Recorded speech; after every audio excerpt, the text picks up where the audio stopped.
이번 순서는 귀농전에 꼭 가봐야 할 100대 농장입니다. 30년 전만 해도 화훼 농가가 전무한 수준이었던 강릉 지역을 최대 백합 수출 단지로 만든 1등 공신이 있습니다. 바로 최명식 대표인데요. 백합 산업 활성화에 앞장서고 있는 최명식 대표를 김진희 기자가 만나봤습니다.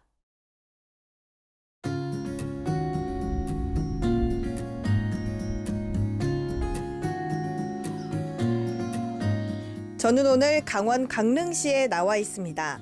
30년 전 화훼 불모지였던 강릉시에서 백합 재배에 도전해 현재는 국내 최대 백합 수출 단지로 이끄는 데 성공한 최명식 대표의 비결은 무엇인지 지금 알아보겠습니다. 1990년대 초 최명식 대표는 강릉 지역에 처음으로 백합을 도입했습니다.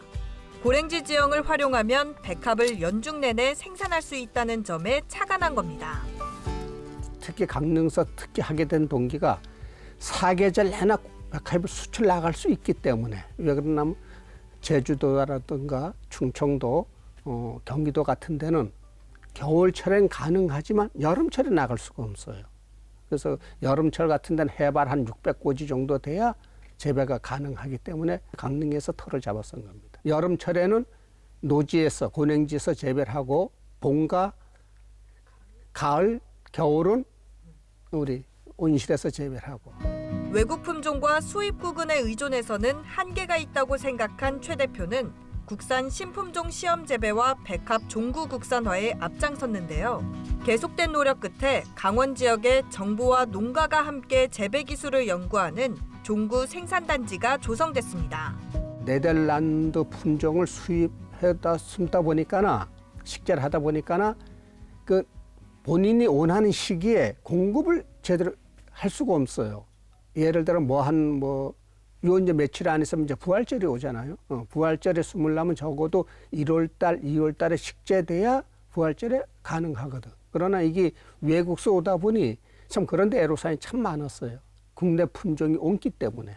그래갖고 우리가 국내 품종을 개발하려고 우리 강원도와 또 생산 농가와 또 우리 진흥청과 한 90년도 초서부터 우리가 움직게 됐어요. 우리가 우리 품종을 개발해서 일본으로 수출한 게 우리 지역밖에 없으니까. 최명식 대표의 고품질 백합 비결은 배지에 있습니다. 백합 배지로서는 처음으로 친환경 코코피트를 활용한 겁니다. 여름철에 여기는 코코피드라는 그 인조흙이라는 게 있어요. 코코피드라는 거를 우리가 뭐 스리랑카라든가 인도네시아에서 엄청나게 수입이 들어와서 밭에다 그걸 한 40cm 이상 깝니다. 그거를. 그래서 토양과 섞어갖고 백합을 재배하기 때문에 2년, 3년, 우리가 지금 백합을 재배하는 지가 거의 30년이 가까워도 그렇게 연장 피해가 없는 그런 노하우를 또 갖고 있습니다. 배지를 코코피트로 바꾸고 난 뒤 백합 수확량이 많아졌을 뿐 아니라 품질 또한 높아졌습니다.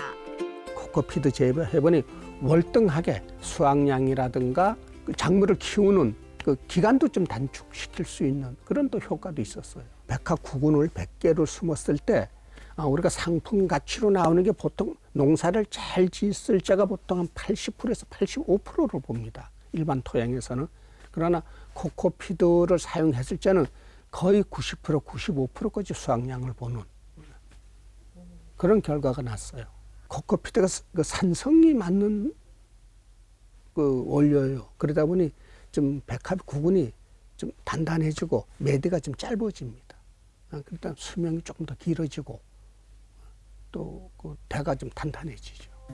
고품질 백합을 생산하는 또 다른 비결은 토양 소독과 초화류 간작에 있습니다.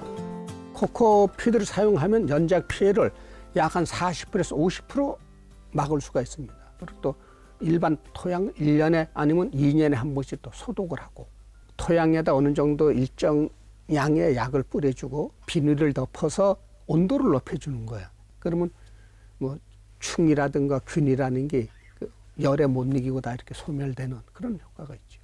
간작 같은 것도 요즘은 가끔씩 합니다. 품종을 바꿔서 이 앞에 보시다 보면 초하루라는 꽃을 가끔씩 숨어갖고 염분기라든가 그 질소질을 좀 빼내고 있는 짧은 시간에 수확이 끝나기 때문에 초하루를 많이 사용하고 있어요. 초하루 같은 건 씨앗을 뿌려 꽃을 끊는 데까지 길게는 한 80일, 짧게는 한 50일 걸리거든. 최명식 대표는 화훼를 재배할 때 꽃 판매 외에 새로운 판로 확보에도 도전할 것을 조언했습니다. 생산비는 한 30% 40% 올라갔는데 그걸 수출하는 꽃값은 10년 전이나 20년 전에 좀 똑같은 처지. 그러다 보니 젊은이들이 와서 이렇게 농사지기가 참 힘든 상황인데도 불구하고 나름대로 저는 길은 있다고 봅니다. 중국 같은 데는 그 백합 그 뿌리를 갖고 한번 식품을 만들어요. 뭐 식초도 만들고 와인도 만들고 뭐 이런 걸 한번 개발되고 있다고요. 아마 그런 쪽으로 머리를 돌리면은 구근을 하나 들어와서 꽃도 끊고 뿌리는 그런 거를 활용하면은 아마 좀 경쟁력이 좀 있지 않겠나 봐요. 그래서 크게 어둡지는 않다고 봅니다.